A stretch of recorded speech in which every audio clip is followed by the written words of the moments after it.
So welcome to Module 5. Okay, I was telling the class earlier, which is section E, how was their prelim examinations.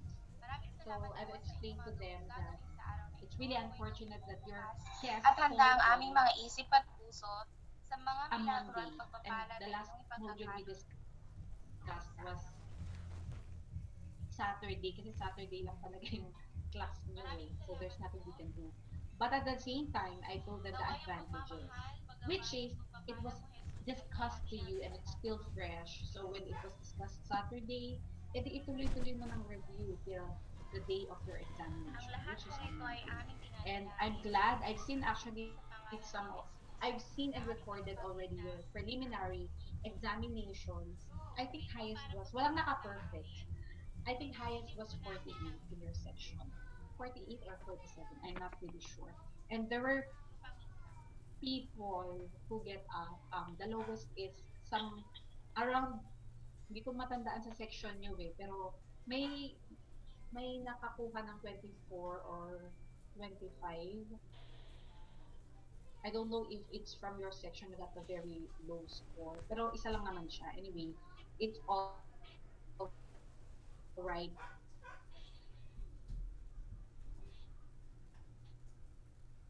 If ever you mission. What's important is that you were able to take it. And for the others who really spent time, effort, and exerted really much time for studying and reviewing, it reflects really in your scores. So congratulations. Today is midterms, officially the start of midterms because it's my first time to meet you since preliminary examinations. And we'll have module 5. This module will be good for 2 weeks.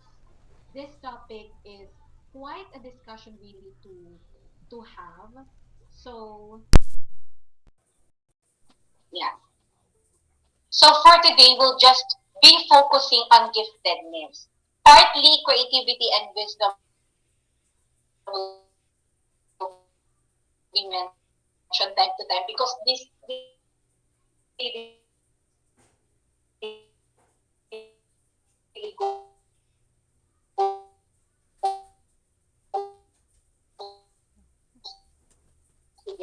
though really in the overview part because the overview will capture all these three. Again, this module is good and will last for 2 weeks. So wala maghahanap ng module next week ha. It's the same module because it's how many pages are these? Let's just count. 16 pages. All right. So take a look at our schedule.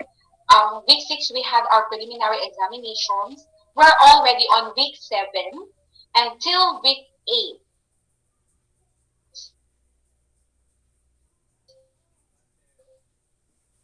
We'll have I'll go straight with my overview.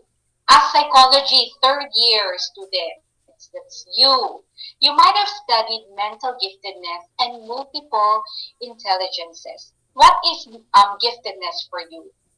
How do you understand giftedness? Can I call on someone who will tell me his or her perception, idea, schema on giftedness? This is BSP 3A. Anyone? Cervantes, ma'am. Cervantes, yes. Miss Cervantes, Ami. Yes, ma'am, for me, giftedness is a talent that you can perform, and maybe now you don't know that you have this kind of talent, but the day by day passing by, you will you will you will know that you have this kind of talent that you might be performed someday. All right. So there's the mention of talent. Yes. Who else? How do you understand giftedness? There's one funny answer. Yes. Um, Jamie Durder. For me, ma'am, giftedness is it is belong to the 9 types of intelligence, Wow. is Multiple intelligence. which is ano po exceeding to the normal one po. All right. So when we look at the normal curve, for example, we're talking about mental ability. So gifted people, they are not in the normal curve, but they are excel, perform, they are good, performing well. When we say giftedness, mental ability, and they happen to have giftedness,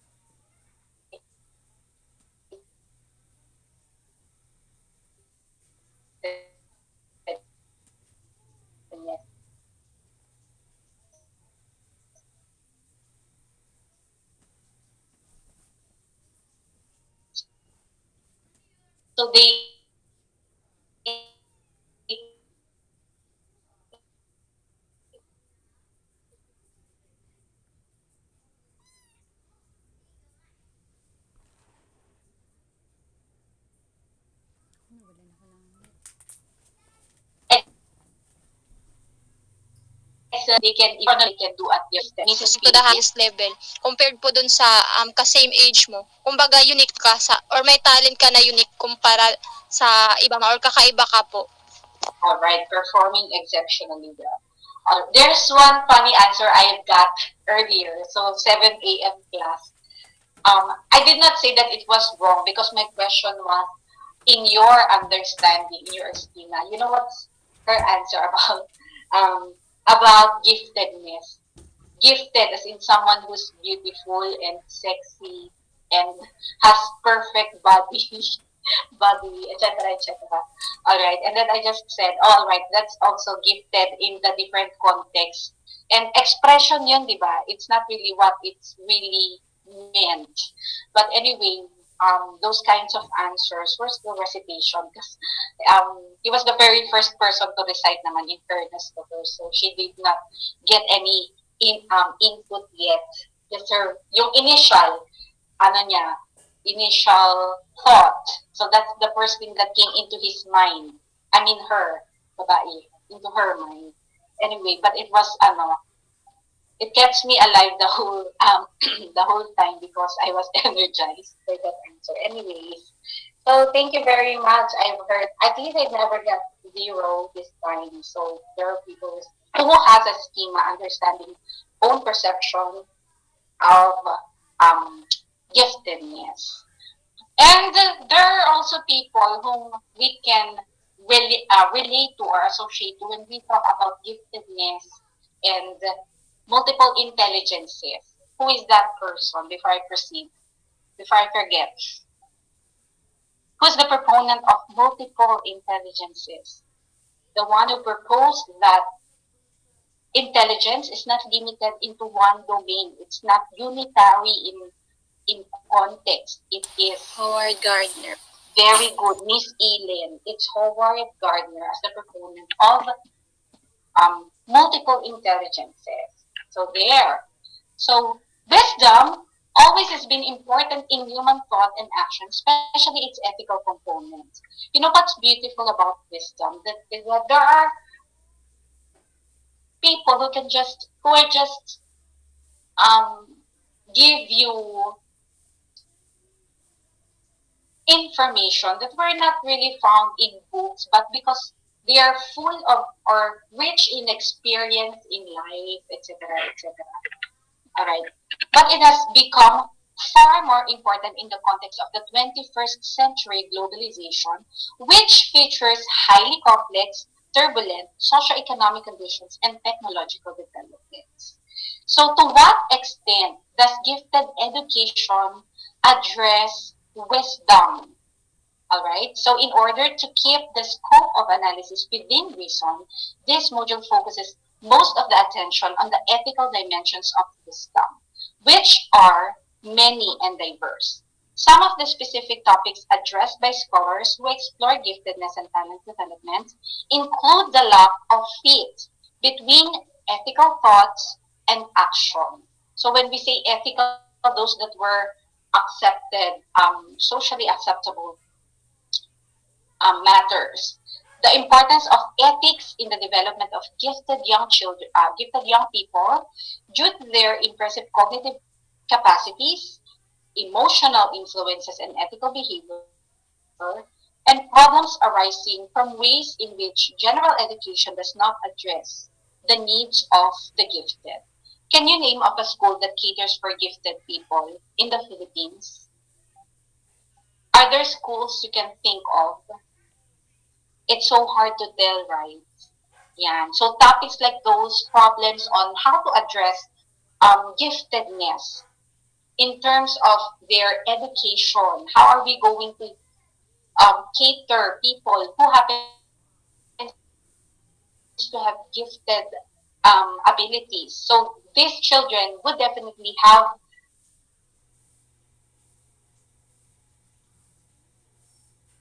a different set of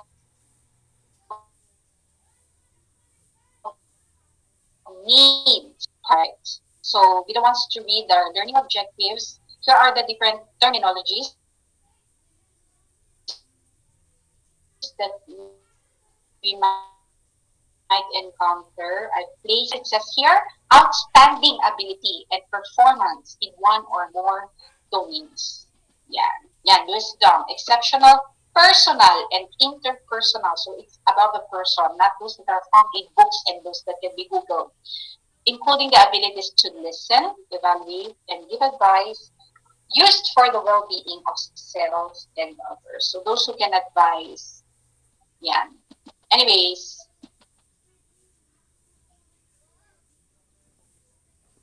I always ask this a counterpart of it in abnormal psychology. When we talk about wisdom, ano ba, creativity, and giftedness, what could be the possible counterpart of that topic in abnormal psychology? Anyone? So hard to tell, right? Unlike when we say happiness, ang daling sabihin depression or anything. But um, personally, I find, pero this is not true at all times. But the first thing that came into my mind was on autism, mental giftedness, autism, mental retardation, those with problems in terms both of cognitive ability and behavior. Yung may mga conditions such as in terms of language, yung dyscalculia, like those who cannot perform mathematical operations, those who can hardly work on numbers. Kasi they are at the extreme. Eh. Kung eto mga mahusay na genius, parang ang naisip kong opposite of it are those of those Specific conditions learning I've disorder. mentioned. But but it is not true at all times. Why? Naisip ko rin, there are people whom we can say they have mental retardation, but they happen to be excelling in other areas. Like they are very creative, they can invent things, etc. There's also people who have autism. So that's a condition, but they are gifted in some ways, like they can play musical instrument, nandun na punta yung focus of attention. So really, giftedness is quite a topic to be analyzed and discussed. So here's the system model of creativity according to Zigzag Healy, who is the proponent of what theory? Let me call. Sige, sino gusto mo? Ilan po? Yes? Alright, si Miss Ellen. Go. Zigzag Healy is the proponent of what theory? Very good. Ikaw ulit. Flow theory. Okay. And if you can recall, flow theory is something that is being experienced mostly of creative people, artists, composers, up with the three distinct systems of creativity. And one, it is the person with his talent, personality, traits, and motivation. So, person, that's number one. Now, rules, techniques, practices, guide domain. How does he give or priority to his or her ability, his talent? Yan. And the third, the field. which consists of people working within the same domain. Are they of the artist, scientist? So these three are the distinct systems of creativity. Una, the person and his talent. Second, the domain, the discipline, the kind of attitude that he puts into his work. And third, the field. So what domain or what field are they involved in? Okay. So don't forget about those three distinct systems by Vincent Mihini. He actually worked on flow theory, therefore we expect him also to be contributing something to giftedness because that's the subject of creative of flow theory.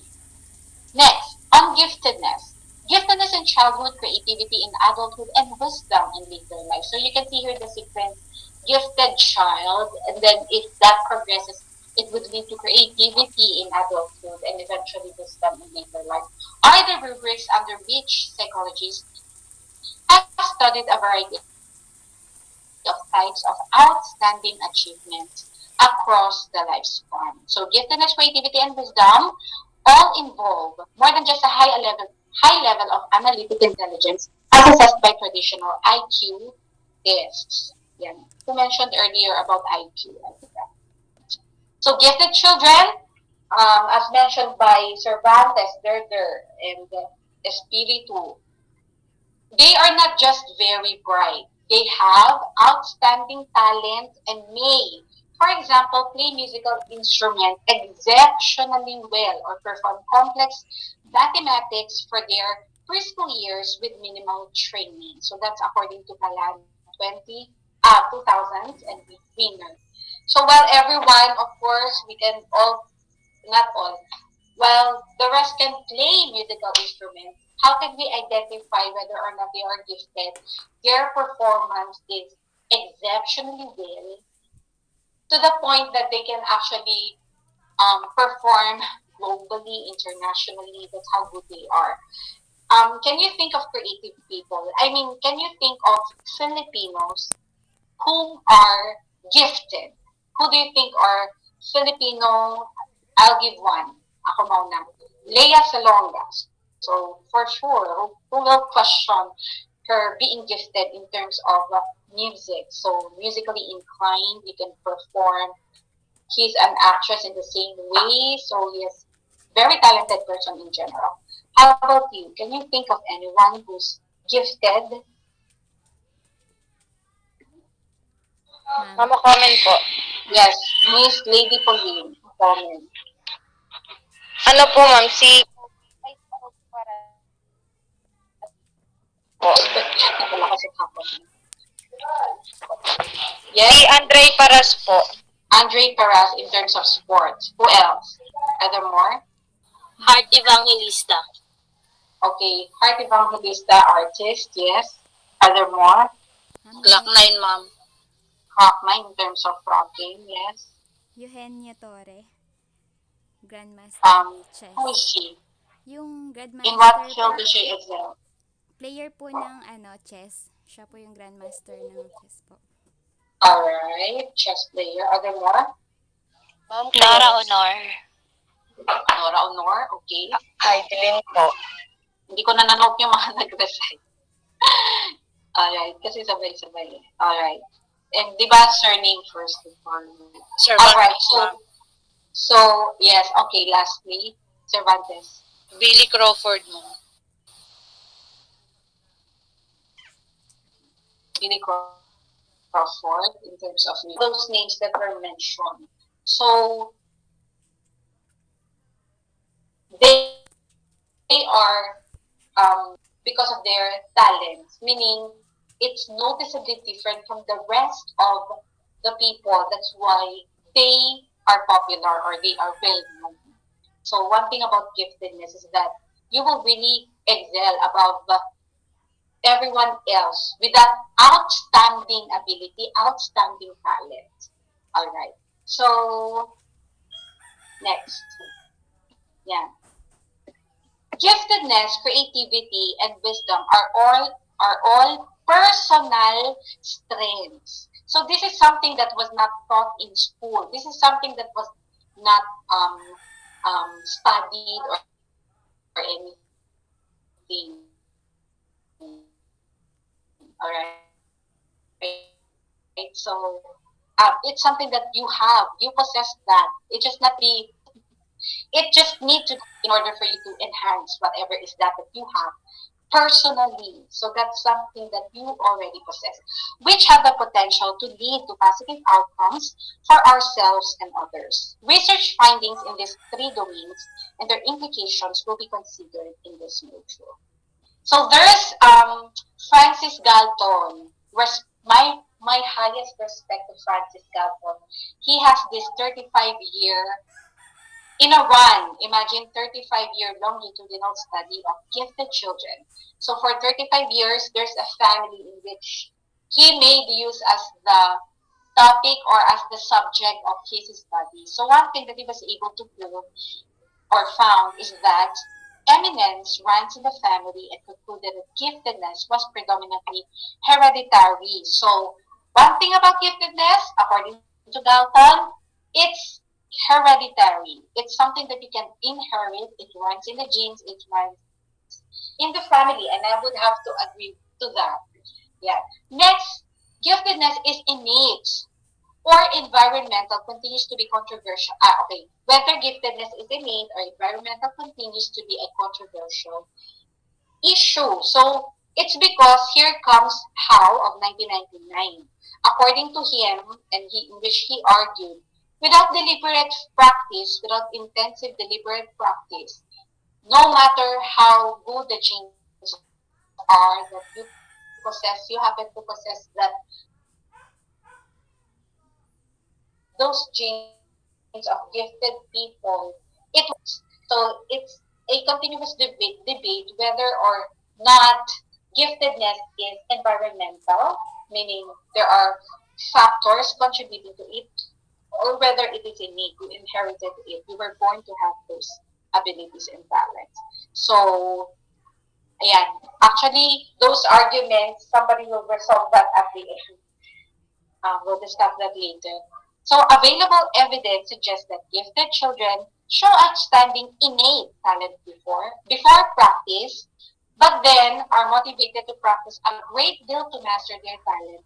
And so, environmental factors also contribute to the growth of their giftedness. So, ito na pala yun. That's it.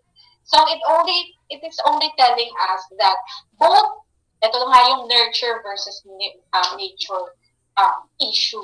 We always go back to that thing. No? But in terms of giftedness, it's already mentioned here that this outstanding innate talent is already there. It's already the person happens to possess that already, but then there would be a need for environmental factors, really family support, motivation, practice, trainers, in order for you to um, enhance those abilities that you happen to possess. So those were all environmental factors that would have to contribute to giftedness. Some of the tools to measure giftedness. So there's Stanford Binet Intelligence Test by Thurman, in which Thurman also found that this group of children, according to his study, their IQs showed exceptional physical health, behavioral adjustment, and moral development. So the idea that giftedness is associated with good overall adjustment has not been supported by recent studies in which a more stringent definition of giftedness has been used. We'll talk more about psychological adjustments later. Ngayon, from time to time, I will keep on calling on people to continue reading and um, so as to check whether you are with me still. Please continue. Nasa for example na ako. So, Miss Onabia. I'm Ma'am. sorry. Morlock, ma'am, and Fieldman. For example, Morlock and Friedman, 1997, found that the children with IQs. IQs over 150 showed difficulties in developing good work habits at school and maintaining good peer relationships, Opo. and also showed emotional distress due to reaching an early understanding of major moral and existential problems before having the emotional maturity to cope with them. So these are just some of Nagulat. the Naglalag na naman. second difficulty in friendships. Excuse me, someone's microphone is on. Miss Gabion, please turn off your mic. Thank you very much. Okay.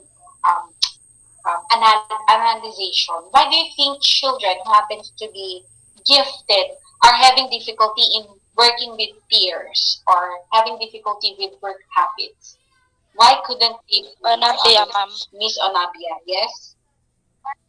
Ma'am, I think, ma'am, because they are unique, Mm-hmm. ma'am, and iba yung way ng perception nila sa normal na perception ng tao. Like, hindi nila kayang fit in kasi iba, ma'am, um, yung sa pag-iisip nila or standards, ganun, ma'am. All right. So, for that reason, excellent answer. So, for that reason that they are, in terms of the level of mental ability, in terms of what they can perform and what they can do, for let's say, for example, in school, they are performing exceptionally well in mathematics. So, people with this ability, let's say for example, they are oftentimes bored in the classroom. They could, well, the rest can cope and enjoy the classroom. This person will find it really difficult to deal with because he would not participate. He would not you would not get the same um, reaction or feedback that you get from the rest. So that simple reason that will make him different from the rest would result into other people, specifically the classmates, to, um, to get along with. So they will be really having relationships with difficulty in relating to peers. Yeah, they could hardly maintain good peer relationships. Where does what group or which set of people will make this gifted person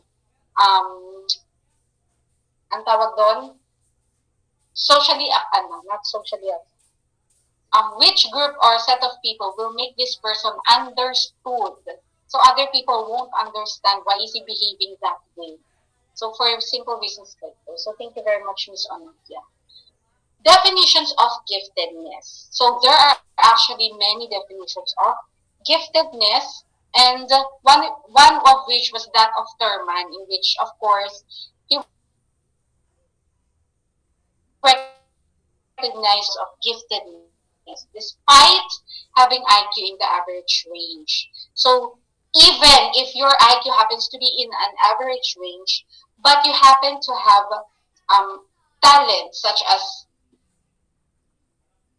in the fields of music, arts, bodily kinesthetic related um, aspects or domains, you are considered to be gifted. So, broader definitions of giftedness was developed by Renzulli in 1986, in which he developed a three-ring model of giftedness. So, number one, can you wait for me? Miss Mali Lin.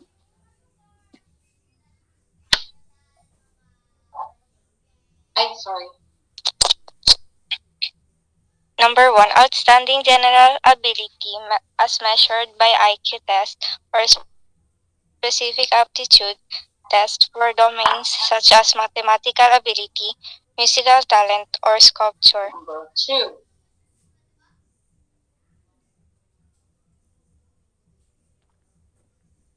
Creativity and a high level of motivation to develop skills in the domain of high ability. Very good. So that's it. So these are the three ring model. Outstanding general ability in terms of IQ. Number two is creativity. And the third is the commitment. How motivated the person is. So these are the three ring model that would involve um, giftedness. So alisin mo isa dyan, the person would be having difficulty to develop one's giftedness. So there should be an ability, there should be a creativity, and lastly, commitment. Okay, giftedness and multiple intelligences. So Professor, again, Howard Gardner, si Miss Aileen, you was able to remember that, that is the proponent of multiple intelligence. Okay, um, following in the tradition of Thurston in 1938 was proposed intelligence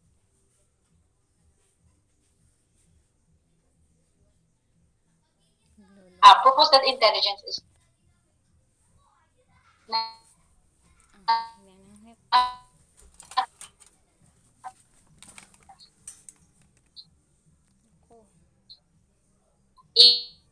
a unitary construct, but multiple Ang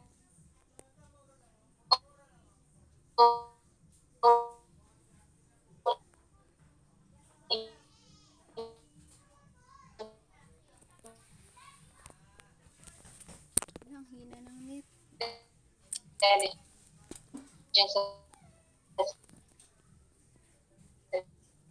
and giftedness, hindi lang high,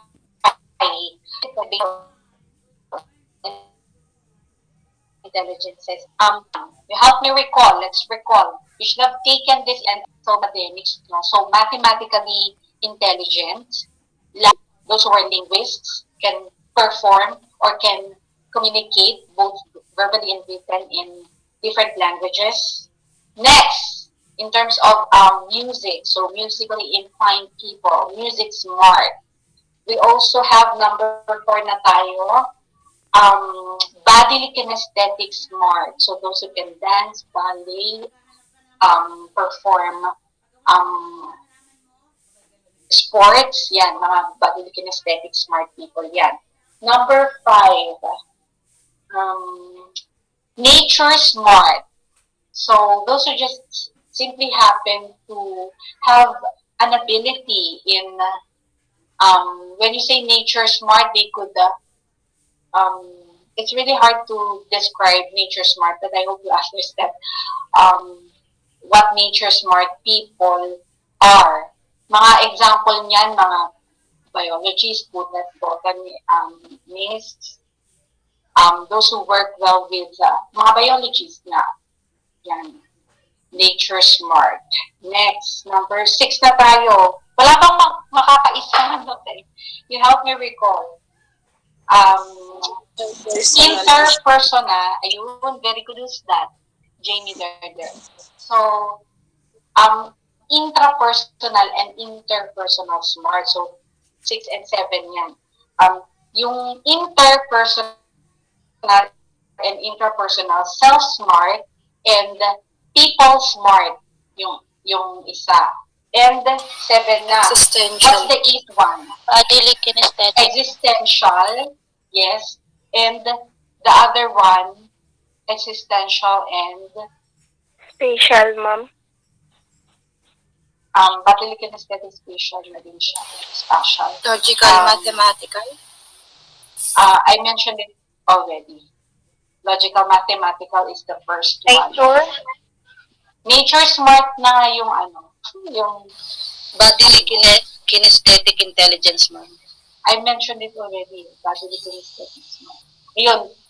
Basta, Musical intelligence, wala something to do with religion, ha? Musical intelligence po. Musical, nasabi ko na yun earlier. Spatial, ma'am. Those that, ayun, basta those were the different intelligences. There were 9 already, update yan. So, it used to be 7, now it's 9. We failed to give the other one. So, that's for us to look into and to go over. Balikan natin yun. Alright. At least we are aware that there were already 9. So research findings on giftedness, on gifted children.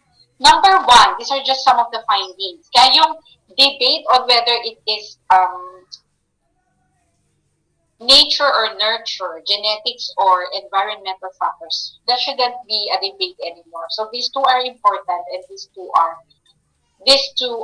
contributing to giftedness. But of course, personally, I find that nurture or um, the genes, kasi without it, no matter how much you practice, no matter how much motivation, no matter how much you support, wala din. So that's it. So genetic and environmental determinants of giftedness, families of gifted children. Number two, psychological adjustment of gifted children. So how much um, adjustment are these people, gifted people, are giving or exerting. They are also having difficulty. By the way, we are going to have, I'm giving you the project already, to work on. Malayo pa submission, don't worry. But in terms of psychological adjustment of gifted children, that's one of the focus I would like you to look into.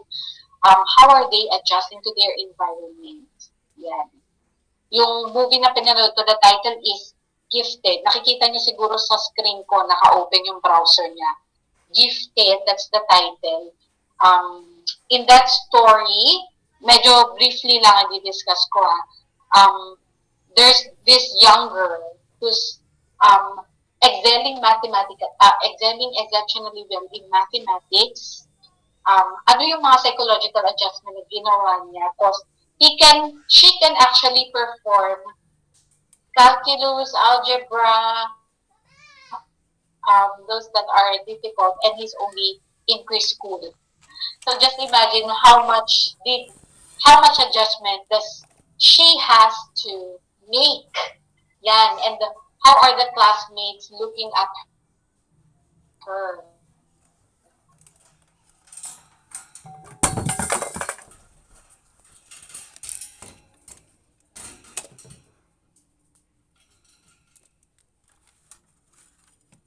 Oh, nawala yung net. So things like those will be the focus. So ito yung some of the research findings on gifted children. Hinighlight ko yung psychological adjustment.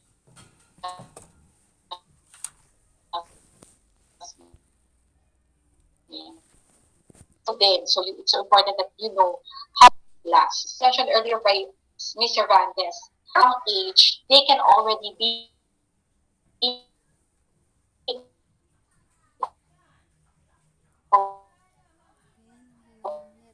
observed and savants who excel in one area but have IQs and skills in circumscribed areas very early in their lives. So if you will be parent, teachers, or any adult who happens to observe somebody who excel exceptionally well in one particular area, you should be very observant.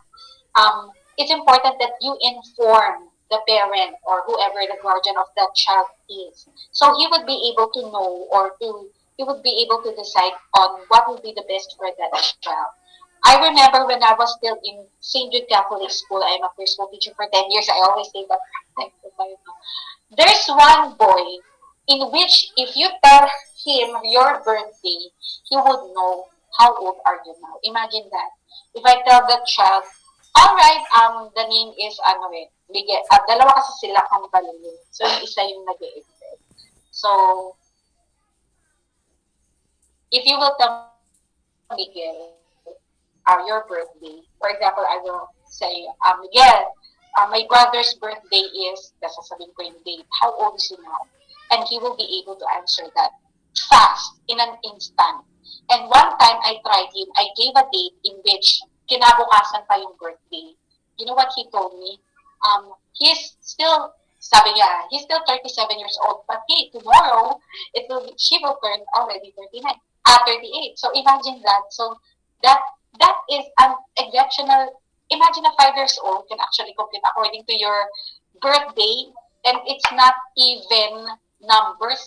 You're giving him a date in order for that child to So what I did as a teacher, of course, I would have to inform the parent. Naman na ano ba yun? But you try to tell him her You can try to tell him your birthday or anyone's birthday, he can tell you what age are you now. Tapos yun. And ang nangyari sa kanya, mom's, he gave proper training for that child. So they got a tutor, a trainer in mathematics. Even now, you would see his name. He's competing for math contests, MPAP, international contest in terms of mathematics. One one one day, if I see another post, I will relate relate to you. That's how important teachers. That's how important as an adult is that this child has a different ability, exceptional ability. So things like those. Yun yung sinasabi dito sa early gifted performance. So yun na rin yung example, personal example yung binigay ko. So a 4-year-old child can do this and that. So what you have to do? Yeah, inform the adult. Genetic and environmental factors of giftedness. So please read for me, Miss Fernandez.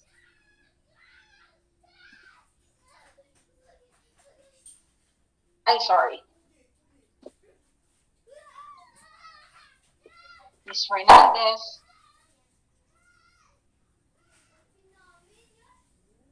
Tulong. Next, Miss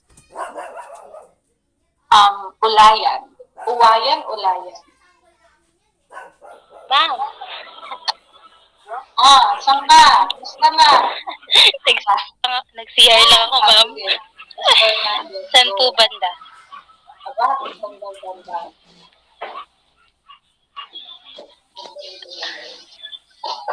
Sorry, that's my mama. Miss Fernandez, Yes po. ayan na anong nakashow sa screen. An important question concerned that the role of heredity or constitutional factors on one hand and environment on or training factors on the other in the development of deepness. The Alright. repeated Some more. the repeated observation that high ability runs in family support that view that giftedness is partially heredity. All gifted children exercise their talent a great deal, and this has led to view that giftedness may be partially environmentally development. However, the high rate of practice shown by gifted children may be the result of having great talent rather than the cause of such, ano po yun ma'am, precocity that is gifted children may be highly motivated to master their inherited talent and so practice a great deal. Alright. So again, we're back to genetic and environmental factors of giftedness.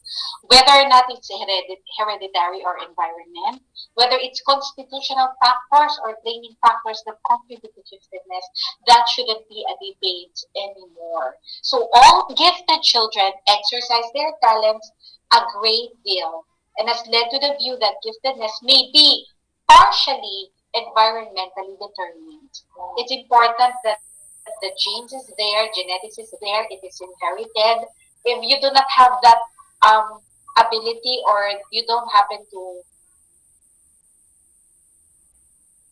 have or possess that exceptional ability, then no matter how much you practice, I keep saying that it won't be of also to excel exceptionally well in terms of it could be the it's as mentioned earlier, no, Naglalag. My gosh. it's not the form of it. It has to be exceptionally well. But talking about environmentally determined factors, so likewise, these are two independent they depend on each other. So without family support, without motivation and the like, then it won't progress also. Yeah. So family backgrounds on gifted children. This is quite painful to discuss And Gifted as a movie that you're going to work on for your project is quite heavy, hefty, um, cause in that movie, uh, medyo binibigyan ko na kayo na idea on how to work on it. How does the parent show support to the child? So it's really important. If you're overly, etong sabi yo, over-ambitious parents, that you're making the child suffer already his being a child, and you would stretch and you would want to know as to how far can that child perform, as to how far that child can do, to the point na wala na siyang social life, you would want the child to just do what you wanted him to become because you only because you found out that that child is gifted, then it would lead for that child to, psychologically speaking, have a trauma or depression na rin, and you know it's really difficult for them, for those gifted children as compared to non-gifted children, because the expectations wasn't there, and there are these over ambitious parents. Otherwise, also, if it's the opposite of it, those who lack support, does not want to believe in their child, will also suffer the same thing. So the right amount of support and encouragement and motivation is very much needed. Alright? You don't have to sacrifice the child's being young, and you want you want him to just to work on his thing and not to play anymore. So that's different. Gifted children for most part report positive relationships with their parents, and gifted children typically grow up in child-centered families where parents model hard work and high achievements. Also says here, gifted children from families, this is the bottom line of it. So, gifted children from families in which there is a high level of nurturance and stimulation show better overall adjustment and more consistent use of their talents than other gifted children who have less supportive families. Yeah. Same with teachers. If you're being future educators, so it's important that you give them the right support. And don't volunteer to be the one to train if you do not have the ability. Nabawa ako, I got to be luck naman. I'm just being, I can perform, but I'm not as good as the rest. So I'm not the right person, even if I'm the teacher of them. So we just have to inform the school, inform parents. Yeah, that's what I can do. That's the best. And they owe it to me that I'm the one who discovered it actually. Anyways, so psychological adjustment of gifted children. Please read for us. Can I have Miss Reyes, Rochelle?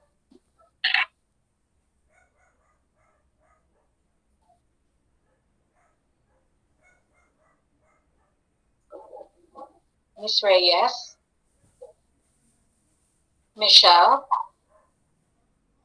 Alright, tulog. Miss Polido.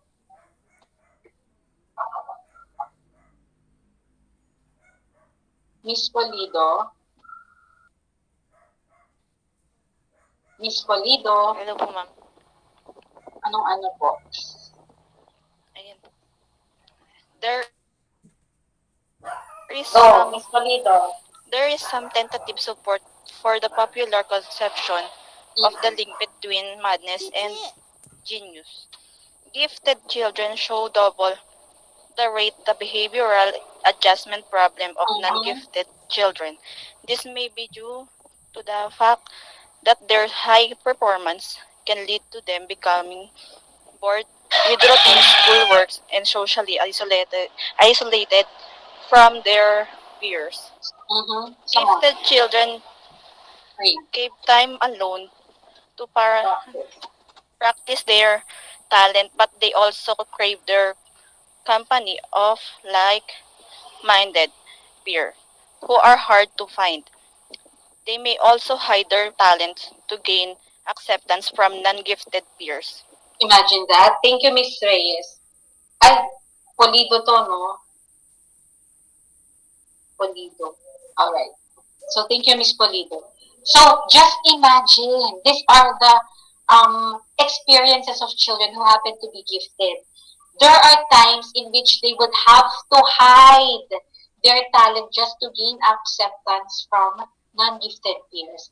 I happen to have a classmate and friend in high school. He's being teased, inaasar, tinutokso.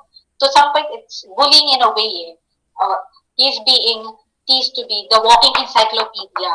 It's not really a bad word, but the person is not comfortable being called as such. But why are they labeling? Name calling yun eh. So it's not good either. Compliment siya, ina-acknowledge na matalino. But if you start laughing about it, then that becomes bullying. Alright? So they're being laughed at. He's being, hey, parating na si walking encyclopedia. It's only for the reason that he's excelling exceptionally well in history and geography. He's very good that he can actually compete in other countries. That's how good he is. Now, what, in order for that person, in order for that,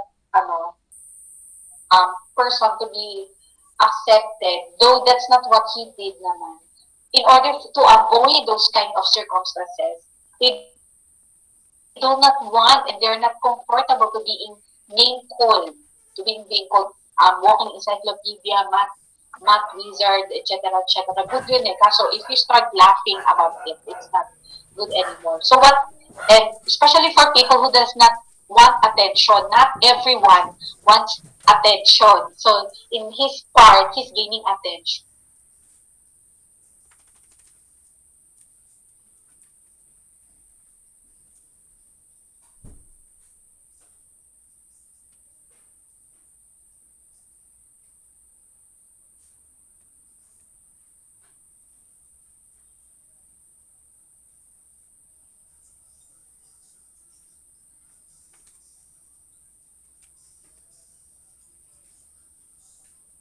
Ma'am, excuse lang po, ma'am.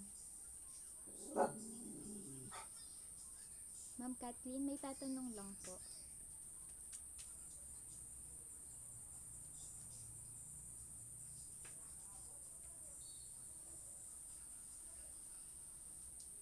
Yung yung ano po, yung sa last po nilang gagawin, balisan po nila i-write yung answer nila. Ay, sa Apo, tas okay po. Okay po. Okay po, thank you. Okay po.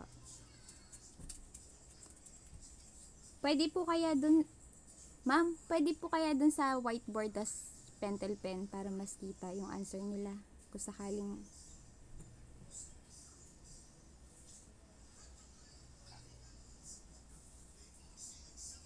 Okay po, sige ma'am. Thank you po.